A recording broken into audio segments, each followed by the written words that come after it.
watching Veracity Hill. Here is your host, Dr. J.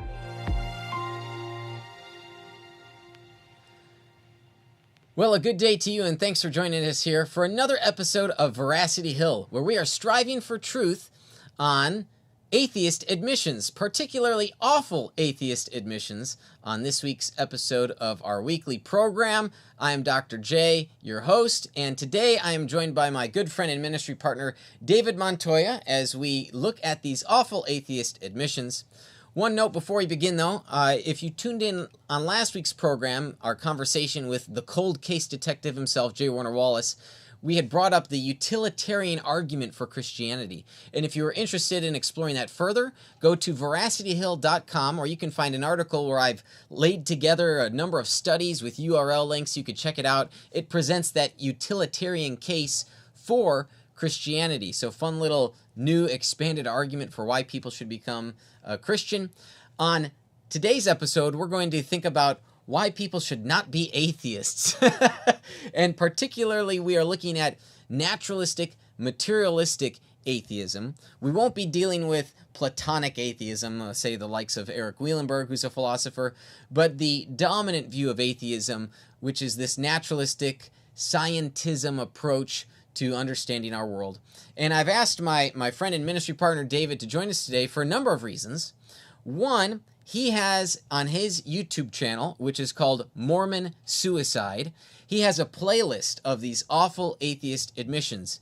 And part of his research and interest, including from his own journey, include looking at these atheist thinkers, the dominant atheistic thinkers from Western civilization, past and over, say, in the 20th century, and even contemporary atheist philosophers, finding out what they believe is consistent on the atheistic framework and what other people should also believe is true, if we can even know what's true.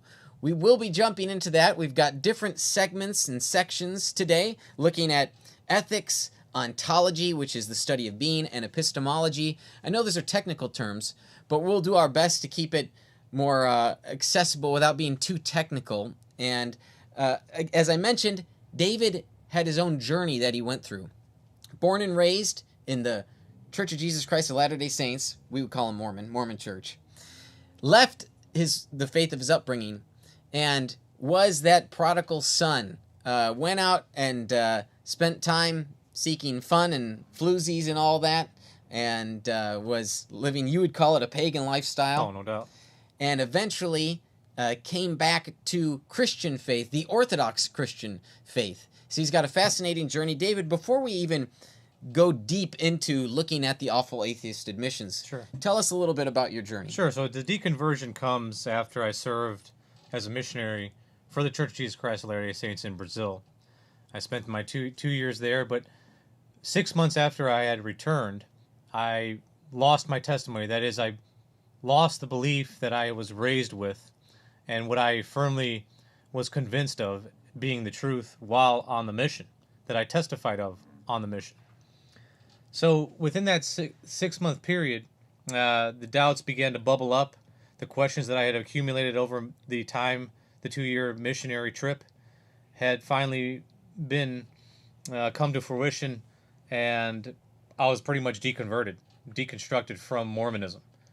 So I started to debunk all the other worldviews in the similar vein that I had debunked Mormonism, or my LDS faith. And I was left with atheism and Christianity. I really wanted to debunk Christianity, and I thought that if I dove head deep into atheism, I would be able to accomplish that. So I began to read large swaths of atheistic literature from those atheists from the 17th century to the 18th, 19th century, and also the modern age. And I remember sitting at the UIC computer lab at the University of Chicago, Illinois at Chicago, third row from the back, third seat over, when I came to the realization that if atheism is true, comma, everything is false, period. I'll say that one more time. If atheism is true, comma, everything is false, period. And this is what we'll be getting into here with these awful atheist admissions. The reason why I started the series itself is having been born again by the grace of Jesus Christ, having come to the Christian faith, first intellectually and then, of course, to the heart. It was a process of many years. You begin to hear these objections leveled against God, the Christian God, and the Bible, His Word. And atheists typically like to pick at the portions of Scripture that many Christians deem uncomfortable, whether it be genocide commands, whether it be God striking someone down very quickly and swiftly, judgment passages, or hell, or there's a litany and a whole list of them. But at the end of the day, this is what makes many Christians uncomfortable, and they have a difficult time answering and responding to these objections, and they turn to apologetics for those salient responses. So what I wanted to do was turn the tables on the atheists, to actually begin to quote their books from their best thinkers and show them, as it were, a mirror to their face, the ugliness of what atheism purports to propound, and what it claims that are its claims. So for what you'd mentioned, the atheists, what they would do in attacking Christianity is they would seek to find passages in the Bible that pull out inconsistencies, right? We say that the Christian God is good and loving, and they would try to point to passages that demonstrate how God is not good or not loving, they claim. So we would have to do the job as an apologist to demonstrate how their interpretation is incorrect or short-sighted, not seeing the whole picture, the whole counsel of God. And, for example, looking at, say, the state of the Canaanites, for example, since that's a very common example. What you've done, on the other hand, here, is to look at the atheistic literature from the top thinkers, many of the well-respected, and we're going to mention some of the most well-known thinkers that many people are aware of. Oh, we're going to quote them. Yeah, we're going to quote them. We're going to quote some other thinkers as well, who may be respected in academia, maybe not so much popular works. But instead of pointing out inconsistencies, what you've done is you're saying these are consistencies. This is exactly what the naturalistic atheist should believe, if we even have beliefs. We'll get into that. But that's what you've done. So you've, like you said, you turn the tables, and you've got this big, huge list. Again, you've already got a playlist, about 20 or so videos at Mormon Suicide on YouTube. And you want to make 30 more, you tell me. Absolutely. And so there will be at least 50, probably more. You've got a nice big list there. So if you want to watch that playlist, go to Mormon Suicide on YouTube. And if you're watching Veracity Hill on YouTube, don't miss an episode. Be sure to smash that subscribe button. And if you're watching on Facebook, click the like and follow us.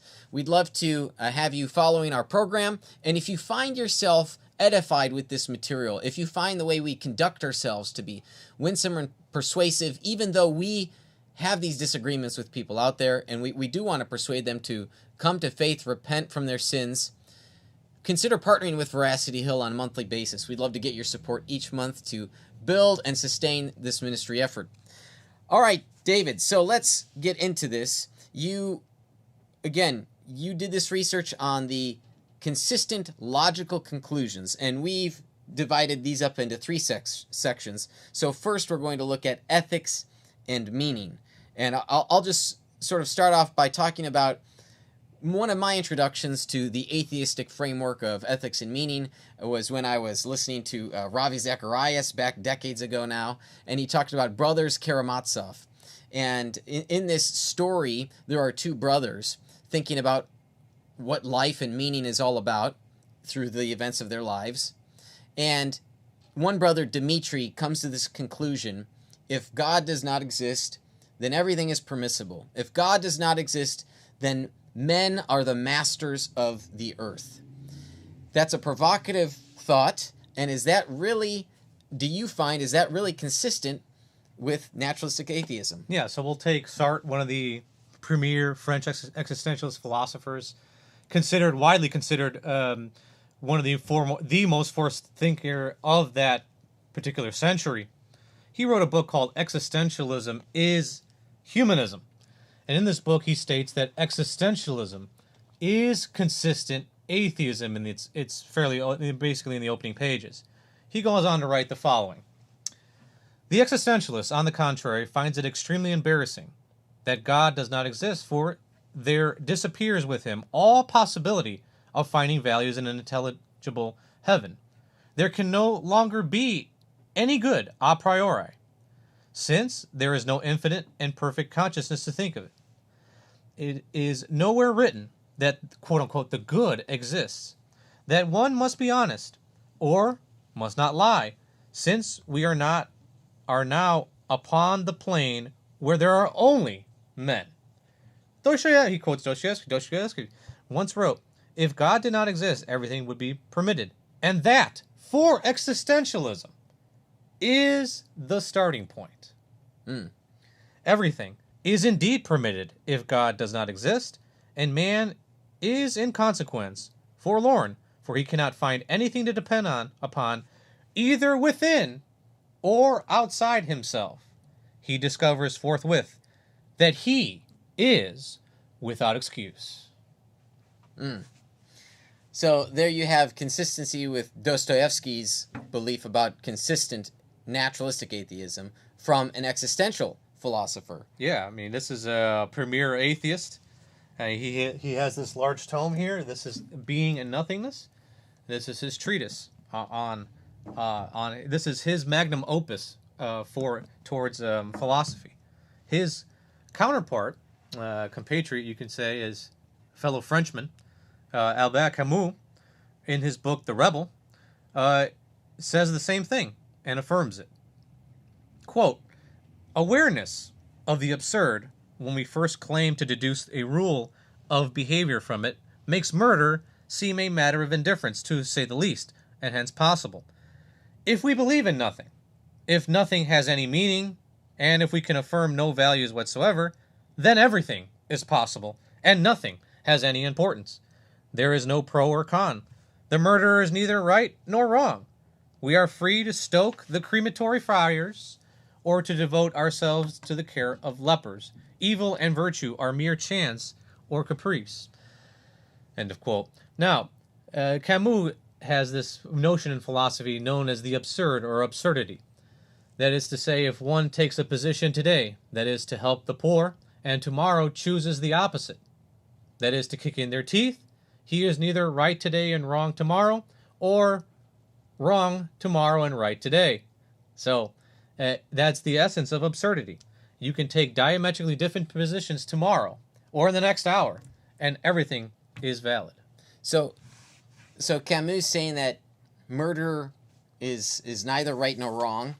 Let me give an analogy of like the animal kingdom, right? Do we complain when an ape kills another ape because he just wants to, or the ape feels like he was wronged in some small way and extracts what we as humans would say is a unjust or disproportional amount of vengeance?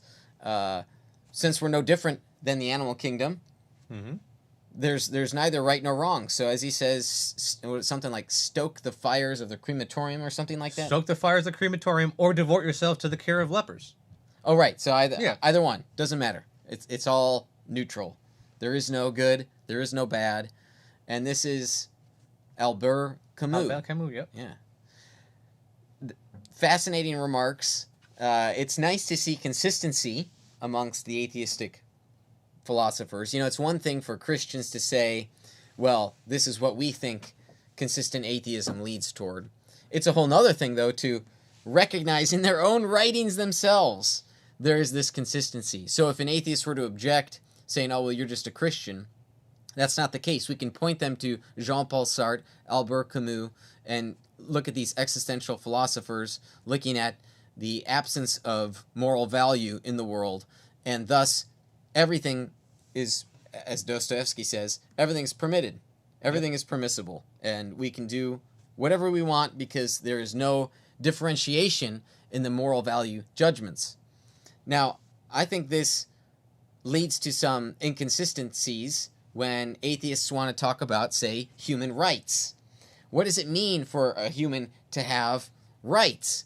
So if there is no objective moral value and everything is subjective, then what gives grounding to the moral rights that we have? Now, as Americans, One of our founding documents, the Declaration of Independence, talks about how our rights are given by the Creator God. Now, the Declaration of Independence doesn't say the Christian God, but the Creator God. Okay, so even Jefferson himself recognizes a grand creator of the universe. Now, I want to pull up here an interesting tweet from a fellow who's been on the program in the past, and I've had a nice relationship with Paul, Apologia, as his YouTube channel is called. Recently, this weekend, as we were preparing for our episode today, I came across this tweet, and I thought, hey, this will fit with our awful atheist admissions. Paul put out this peculiar comment about rights. And I've studied rights as a student of political science at Biola University and as a philosophy student as well. There's a great book out there called Law's Quandary. So if you do a Google search for Law's Quandary, and it looks at how is it that law itself can even be grounded in reality. Paul here makes a tweet about rights language, that rights are given only by those enforcing said rights. In this world, no rights are demonstrably God-given. This is a fascinating, and I would argue awful, atheist admission by Paul for a number of reasons. One, it demonstrates that rights are merely given by the group of people that are in power, and that if you are a minority group, you can have your rights taken away, is what he's saying. They can be taken away, and in some cases throughout the world, we've witnessed this. So it supports a majority view, and it also subjectivizes on the collectivist metric, group of people, not just an individual, but a collectivist approach to rights, and that you don't have these rights unless the group gives it to you. I think this is extremely problematic because, again, governments come and go, change their views, evolve, and to say that freedom of speech comes and goes, the right to bear arms as an American comes and goes, the right of the press, the right to for travel, the right of religion, free exercise of religion. I think to say that these are simply merely given by other humans is very problematic and would lead to very adverse outcomes that we have seen throughout the course of the 20th century. Rather, I think a superior framework is to recognize, because there is a Creator God, that the Creator God has created humans to have inherent worth. And what grounds that worth is, say, the Imago Dei, the image of God. And along with that includes the right and oughts to be treated a certain way. And so we use rights talk to recognize those oughts. So we have these rights. We have both positive and negative rights, and how we protect negative rights and how we protect or supply positive rights. A positive right would be, for example, the right to be fed or the right to water. We have human worth, but there's a distinction between what types and forms of government should be there to protect those different rights and how those rights are supplied. I know that can get all technical, but the point here is that some of us recognize objectively true rights grounded in the creation, and others reject that model and instead propose a theory which, when you think of its logical entailments, has some serious problems with it. And this is one of those examples with rights. Now, I know Apologia is technically not one of these top philosophers. I don't think he identifies as a philosopher even, David, but he's certainly a popular YouTuber, and he's been on the program, and like I said, I saw this tweet this past weekend, and I thought, oh, how relevant. But perhaps you have some other atheistic philosophers that we can explore when we think about human rights, when we think about human worth and value. Notice how on my view, I kind of grounded rights with value that God has given to us. For those that want to go more into exploring that, you could look at Nicholas Wolterstorff's book called Justice, Rights and Wrongs. He explores this rights talk language and also looks at competing theories of rights and how those existed as well. But Okay, back to... Yeah, I mean, in the Soviet Union, people were deemed former persons, and right. they're at that point, by executive fiat, people were stripped of their rights. And this, again, we as Christians will ground the value and worth and dignity of human beings in the image of God. However, under atheism, that's all been stripped away. I think I'm quoting from a book known as by B.F. Skinner, and in this book, Beyond Freedom and Dignity, and what you have left, as one commentator put, is servitude or slavery, and indignity. And so Ernest Jones, he quotes him, and he says the following, quote, "The three heavy blows that which narcissism or self-love of mankind had suffered at the hands of science. The first was cosmological, dealt by Copernicus. That is to say that we are no longer in the center of the universe.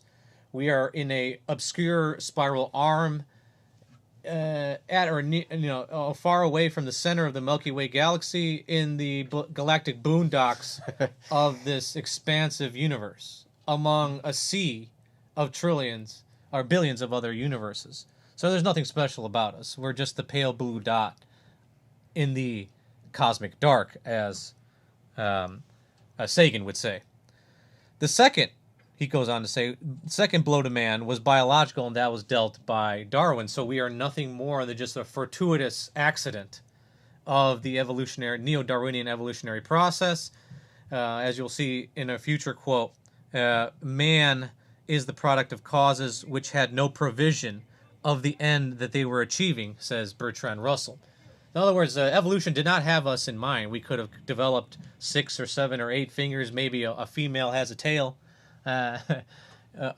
Things of this sort. It just did not have us in mind. And so we are nothing more than just accidents of the lower animals. That's the second blow. Third blow is dealt psychologically, and it's dealt by Freud. Ernest Jones finalizes the final nail in the coffin of man. If there was any vestigial value left in man, maybe we can look to his rational faculties and differentiate him from all the rest of the animal kingdom. But Freud comes along and just kills that bird, puts the final nail in the coffin, as it were. You are nothing more than just a material being, wholly and fully subject to the laws of physics. Therefore, you have no free will. You are just a conglomeration of your experiences and your genetics. And you're controlled by these you are controlled by uncontrollable subconscious yearnings. Right. And that's it. So man, as Hume would put it, another quote, David Hume, the portly Scottish philosopher, says the following: "Look round this universe, the immense profusion of beings, animated and organized, sensible and active.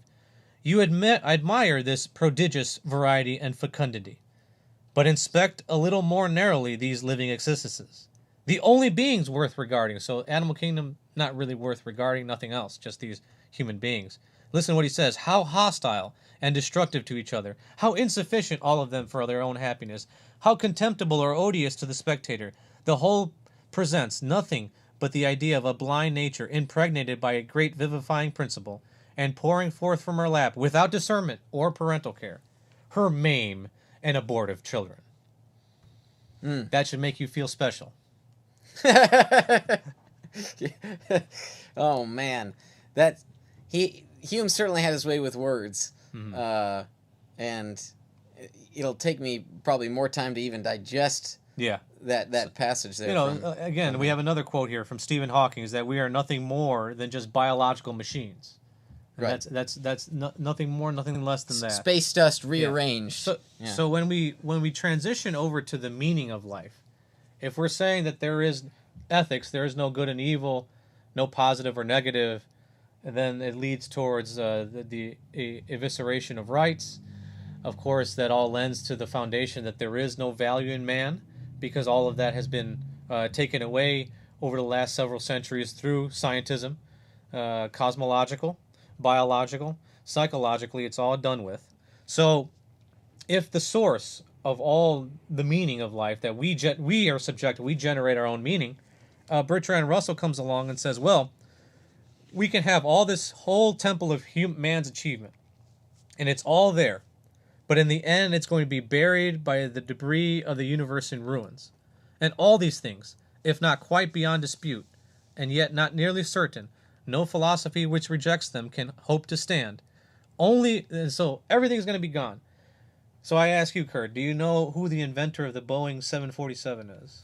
Or maybe the toilet or the television. Do we have any clue what the inventor is? Well, the toilet is, I think Thomas Crapper was his name.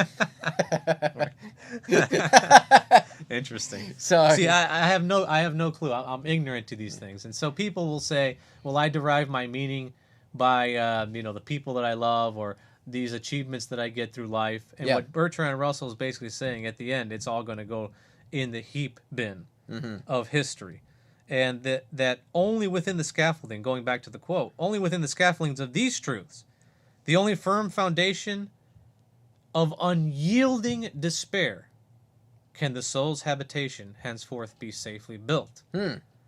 This is I remember being in a Christian conference, and Dr. Peter Leithart was standing in front and says, "What happens if we give up all faith, all hope?" And I quoted him this section: "We're only left with unyielding despair." Yeah, and a firm foundation, he calls it.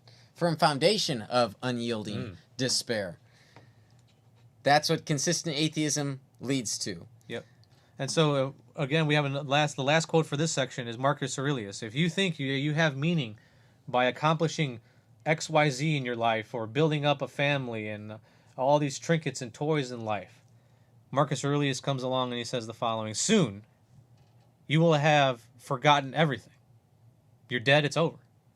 And soon everybody will have forgotten you." That's very common, right? As folks get older, they think about how to leave a legacy. That's sort of a natural desire. People don't want to be forgotten. And it does happen. On an atheistic framework, it's worse than a theistic, particularly Christian framework. In the Christian framework, we will see our loved ones again, we hope, in the eternal state. On the atheistic framework, this is it. That's it, donezo. So you will be forgotten.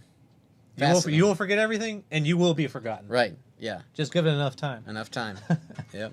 Interesting. Well, that's looking at the ethics and meaning, a selection from top atheistic philosophers and thinkers.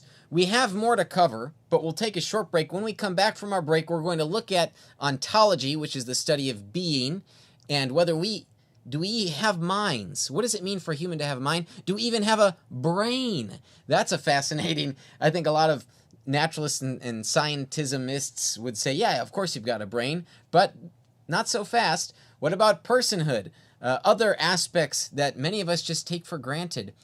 Is that consistent with an atheistic framework? And then what can we even know? That's the study of epistemology. What can we know given an atheistic framework, particularly of the naturalistic, materialistic, atheistic framework? So stick with us through this short break from our sponsors. You're listening to Veracity Hill with Dr. Kurt Jarris.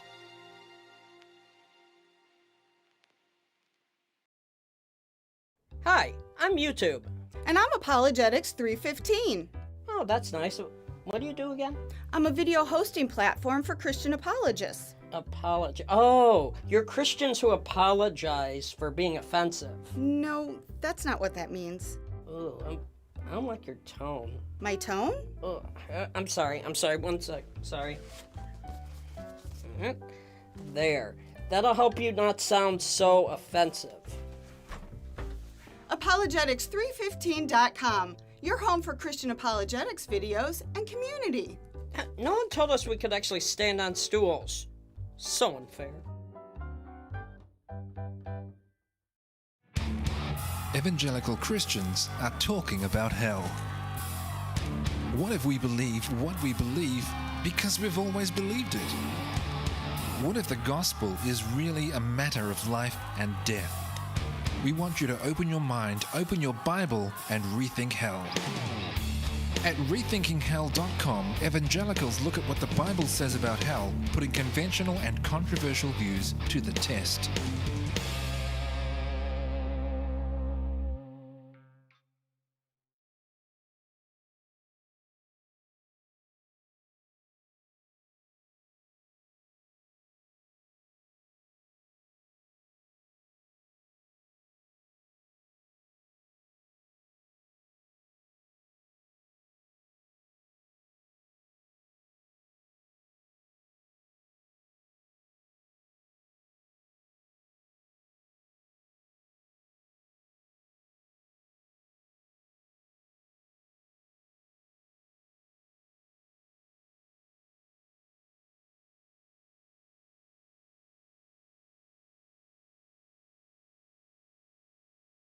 You're listening to Veracity Hill with Dr. Kurt Jarris. Thanks for sticking with us through that break from our sponsors. On today's program, we're talking about awful atheist admissions. And in the first half of the program, we looked at the statements from top atheistic thinkers about meaning, about ethics. Really is some intriguing remarks that they have made. It's not just Christians saying, hey, this is what's consistent with atheism, but rather top atheistic thinkers writing about this, publishing about this. Now, you may have heard some of this stuff about ethics and rights, atheists, how do they make sense of morality? But maybe you haven't quite heard or read what they would say about what's true about humans or about whether we can even know what's out there in the world. So in the second half here, my ministry partner, David Montoya, will guide us through these fascinating and astonishing and awful atheistic admissions. David Montoya, again, my ministry partner, he's an ex-Mormon, left the Mormon faith of his upbringing and began exploring different worldviews, including having researched atheistic thinkers. And ultimately, I praise God because you came, in many senses, back to the Christian faith, but an Orthodox version when you did. And so you've compiled through your years these lists of admissions, and you've now made them into videos which people can watch at your YouTube channel, Mormon Suicide. So if you go to youtube.com, type in Mormon Suicide. You may have to scroll a little bit because even the provocative name here there's some shadow banning occurring. But why don't you explain to folks why you decided to go with that label, Mormon Suicide? Oh, well, I actually committed Mormon suicide. That is to say that I removed my name from the rolls of the church, the membership rolls of the church, and so I've cut myself off from all the promises that the LDS Church has given to me or to my family, that we would see each other in the Mormon heaven for all time and eternity. I actually cut myself off by that. I apostatized, as it were, and I committed Mormon suicide. That's the first level of meaning. When it has to do with the third level of meaning, it has to do with this notion of suicide and atheism, which we will not be getting into in this episode, but it's a fascinating study in and of itself. Yeah, like you shared with me this one statement from Hume I'll reference on suicide. Hume calls it something like rearranged blood. Correct. Like it's no different than just rearranging blood. Yeah, it's no different than rearranging the course of a river is to delete yourself. Yeah. And just rearranging your blood. That's all. Wow. That's all it is. And that's in Hume. The amorality of suicide. That's correct. Wow. Yeah. So if you're thinking about becoming an atheist, thinking about all the what nice fancy values you might find therein, please read the atheistic philosophers deeply and pay attention to what they say and where it leads, because it does not lead to a good place. And I'm happy to defend that. It does not lead to a good place. You can't even think that there's this good, as we talked about. Okay, well, let's jump into this idea of ontology. Now, this idea of a mind, I can understand how a materialist would say mind does not exist, because when we use the term a mind, we are talking about an immaterial thing, right? It's invisible, it's maybe spiritual, but it doesn't refer to the physical nature of the thinking process. It refers to the immaterial thinking process that occurs. So, immaterialists would say. To the materialist, someone who does not think that there are immaterial things, all we have is a brain. So I could see how a naturalist would say no minds exist. But the issue gets worse than that, right? It surely does. It certainly does. So is there just a brain that's sitting in your cranium here? It's firing off synapses and neurons and so on and so forth. That's the question at hand. And so really what's being referenced even in the most, we're talking about the most up-to-date Nobel Peace Prize. That's last year's 2023 in quantum mechanics. You can look it up for yourself. This is basically the conclusion they're leading to. And this is all showcased by Donald Hoffman, cognitive scientist, in his book, The Case Against Reality. Let me read the quote for you. Neurons, brains, and space are just symbols we use. They are not real. Space-time itself and everything within space-time, objects, electrons, quarks, the sun, the moon, their shapes, their masses, their velocities, are also constructions. And that's all they are. They are not real, according to Donald Hoffman in his book, The Case Against Reality, where he outlines the quantum mechanics behind that, and this is his contention in that book. Help me out here. So, as a scientist, he's saying that these are like fictions. Well, he says they're symbols. They're icons. They're icons. So he likens to them like on the icons that you have for your programs in your computer. You have the icon for Word. But behind that icon, there's ones and zeros. Ones and zeros. This icon is just what you see, what your sense perception is picking up. But that icon itself is not real. So we're just living in the Matrix, basically? It's just like a computer program of ones and zeros that have formed the basis of reality, and thus reality is nothing but that? Or would he even say the ones and zeros themselves don't exist? It's both and. Harari, for example, Yuval Harari, in his book Homo Deus, Ardent Atheist, will state that sure enough, we're living in a matrix-like holographic universe. That it's on probability alone, it's far more probable to create these universes that are holographic and illusory than there is to find the one true real universe. So based on just probability alone, the likelihood is that we're living in the Matrix, according to Harari. Yeah. Wow. Interesting. Yeah. Now, if we don't have minds, we don't have brains, we're just living in the Matrix. When we say we are living in the Matrix, Yeah. Isn't that interesting? Are we part of the Matrix? So, are there even humans? Are there persons? Are there persons? Are there humans? Right. So, we go to Alex Rosenberg now, very a contemporary atheist here. In his book, right on atheism, the Atheist Guide to Reality. Now, quote: "Scientism tells us that all this non-spatial, non-physical self, person, soul, is just so much wishful thinking. The self whose existence introspection is so sure of is not physical." So yeah, you can look, you're there in a room all by yourself, you're thinking about yourself. Well, that's not physical, according to Rosenberg. None of the alleged facts about it are fixed in physics. Ergo, the alleged facts about the self are not facts at all. They are mistakes.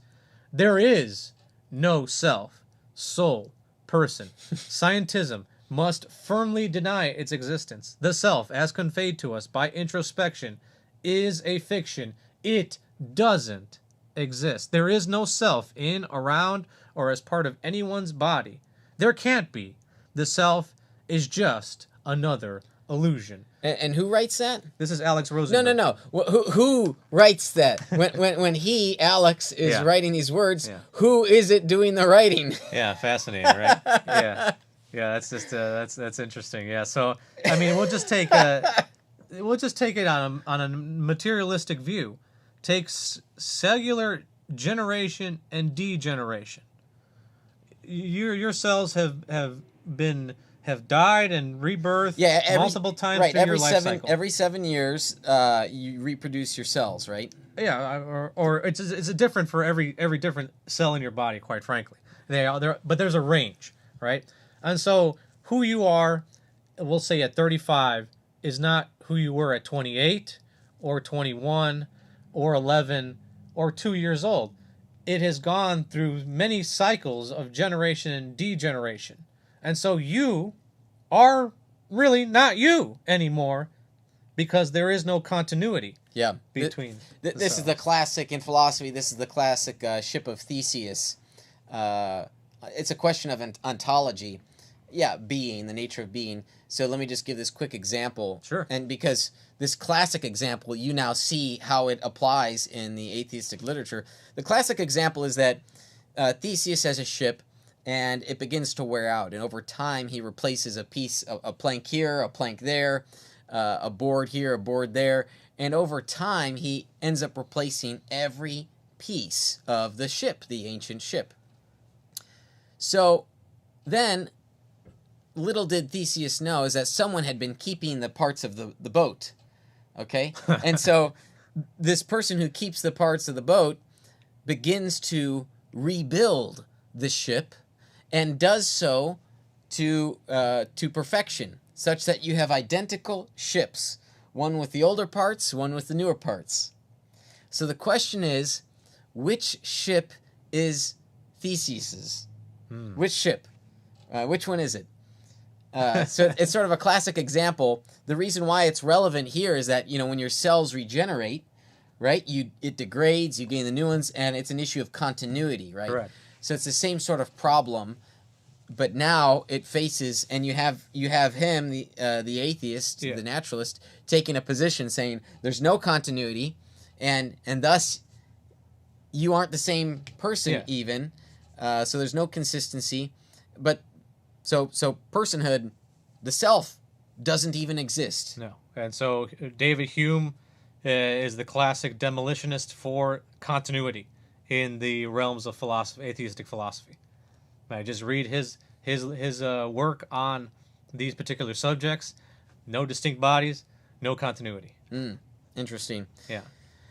Now, when I think of Rosenberg, I can't help but think of that. He did this debate with William Lane Craig. I think it was at Biola University. Yeah, we're transitioning now to epistemology, right? Oh, yeah. Well, I mean, that's right. He gives this great example, and I can't help but laugh because at the end of this debate, it's during the Q&A, Rosenberg reads a section from his book, and he wants to teach the audience.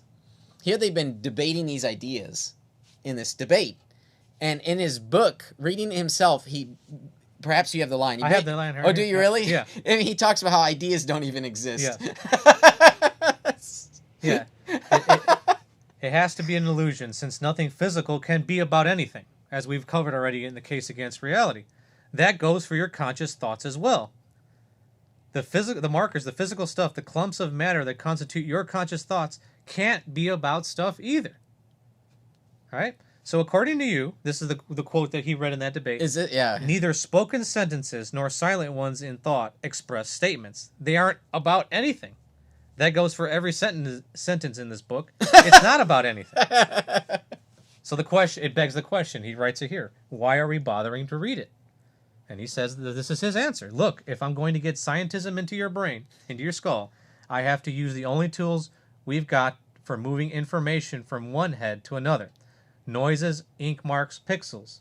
Treat the illusion that goes with them like optical illusions that he outlined in Chapter 7. This book isn't conveying statements. It's rearranging neural circuits, removing inaccurate disinformation, and replacing it with accurate information. Treat it as correcting maps instead of erasing sentences. Wow. I mean, it's just completely self-contradictory. Yeah, so that's our segue into epistemology, how one knows something. And it gets even worse because for me, the Achilles heel of atheism really is this, what is called epistemological fallibilism and epistemological nihilism. We'll define both of those. Epistemological fallibilism states that knowledge is out there, but that it's extremely difficult, or dare I say it, impossible to even attain true knowledge. There's many factors that go along with that. We can't have all the information all at once. We're not omniscient. We're frails as human beings. Our memories are not reliable, are not perfect. Or I think here when you talk about epistemological fallibilism, I think of Plato's cave, where we don't have access to everything. And and again, a classic example in philosophy, if I may. Please.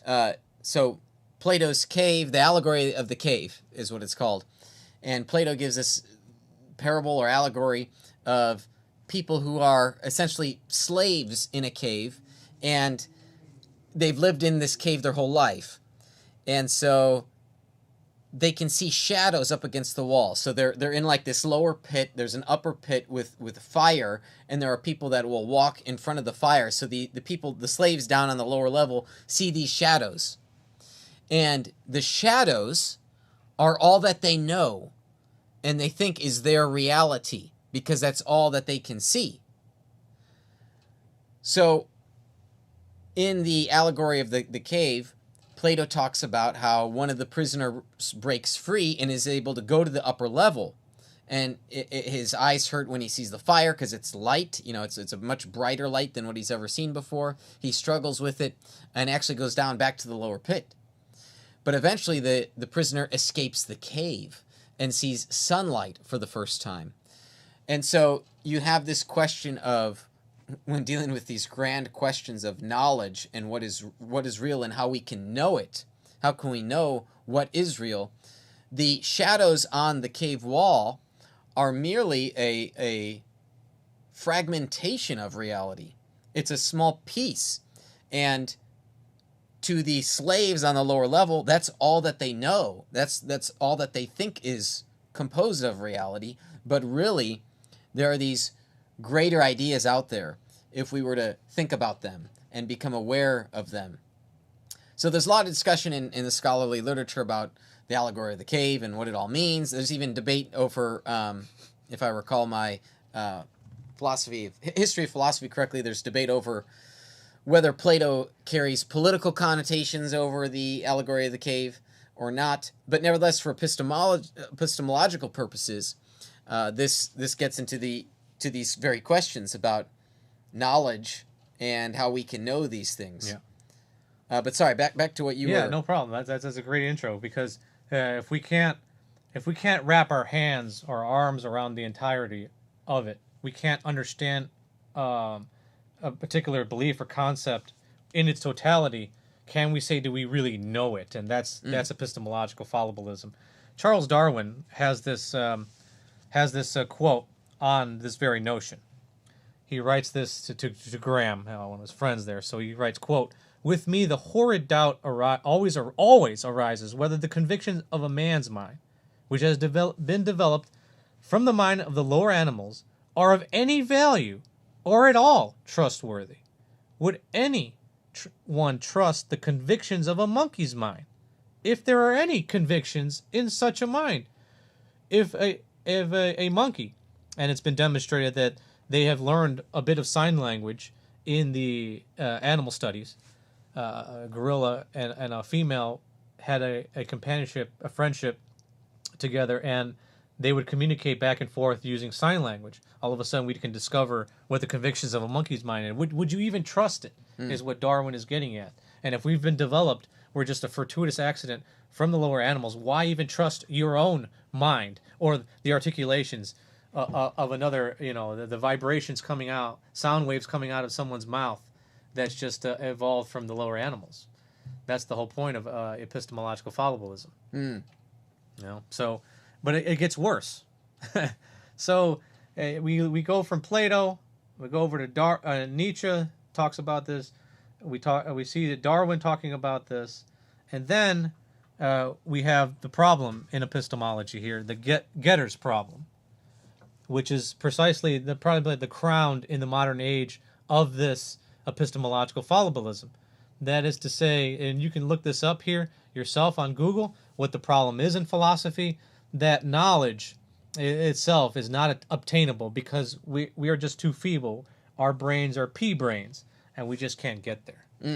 Yeah, so there's the concern whether we can even break outside of ourselves. Can we get out of Plato's cave? Right. Can you get out of the cave? Yeah.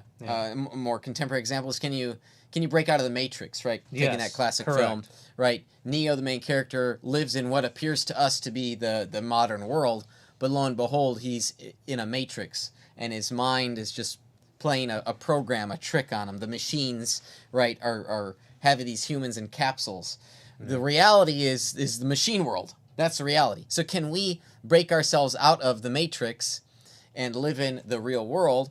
For the atheist, what you're saying is no, we can't. We can't. According to their own literature. Why should we trust the convictions of anybody's mind? Right. If we can't obtain, if our pea brains are so small, we can't even obtain knowledge, why even trust any articulation or conviction? So this is a shift then from fallibilism into nihilism. That we that's can't. the next It's sort step. of an affirmative that we can't know. Yeah, so that's the next step. That's fallibilism, but the next step is, as we close this program, is epistemological nihilism. That is to say that knowledge does not exist. So the final quote. Not even. So when I said nihilism, I mean that we just can't know the external world. But this is nihilism about knowledge. Knowledge itself. That knowledge itself does not exist. Okay? So the quote here comes from, again, this is a philosopher that lives in our time, ardent atheist, Colin McGinn.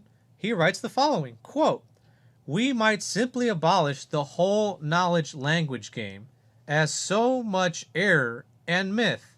In either case, we do not worry that we are failing to grasp the nature of something real, for there is nothing real there to grasp. Knowledge has no nature, no real essence, no objective constitution, any more than unicorns do." End of quote. Wow. I mean, I want to read more up on McGinn. Yep. Colin McGinn. Colin McGinn. That's interesting because, again, I was aware of nihilism as this idea that you can't know the external world, but he's saying you can't know. Period. Yeah, there is no knowledge does not exist. There's nothing even. There's no goal to even obtain. There's no cognitive ascent that we can make. Right. To reach the end goal because it's not there. I mean, this is sort of like a classic. I'll act like an apologist here. Well, how does he even know that you can't know? Yeah. I mean, it's just self-referentially incoherent. If he believes he has knowledge that he cannot know, right? That's a propositional statement. Humans cannot know, and he's a human. That's incoherent for him to make that claim. Yeah, and so this is why, as we've gone through this episode on morals and meaning, ontology and epistemology, I go back to where we started from my testimony. When I came to that realization at that desk, third row from the back, third row over, and it just sat in my mind. If atheism is true, everything is false, period. I just leave you with that. And this is what I've told atheists many a times. I wish they would read their own literature, delve deeply into it, and come to that realization as the Lord made me realize. And I embraced Christ wholeheartedly after that. If you want to learn more about David's journey and about his research on awful atheist admissions, go to his YouTube channel, Mormon Suicide. Like I said earlier, you might have to scroll a little bit because there's been some shadow banning that's occurred. But if you search Mormon Suicide, you'll find his channel. Lots of great material there. And be sure to subscribe to his channel as well. That does it for the show today. I'm grateful for the continued support that we have with our patrons. Those are folks that just chip in a few bucks each month. We would love to get your support to help this ministry continue to grow. You may do so by going to veracityhill.com/donate and click on the Partners, Veracity Hill Partners program. We'd love to get your support. I'm also grateful for the partnerships that we have with our sponsors, Defenders Media, Apologetics 315, and Rethinking Hell. I want to thank our technical producer, Gabe, who did some hard work this week. You may have seen the pictures, the photos of the atheists over on my right, your left, and the quotes here on this side. A nice little setup that we've done for this episode in particular. And I want to thank our guest, David Montoya, for coming on the program today, coming to the office and studio here at Defenders Media. And last but certainly not least, I want to thank you for watching or for listening in and for striving for truth on awful atheist admissions. This has been Veracity Hill, a viewer and listener supported program. For more resources, including past shows, visit veracityhill.com.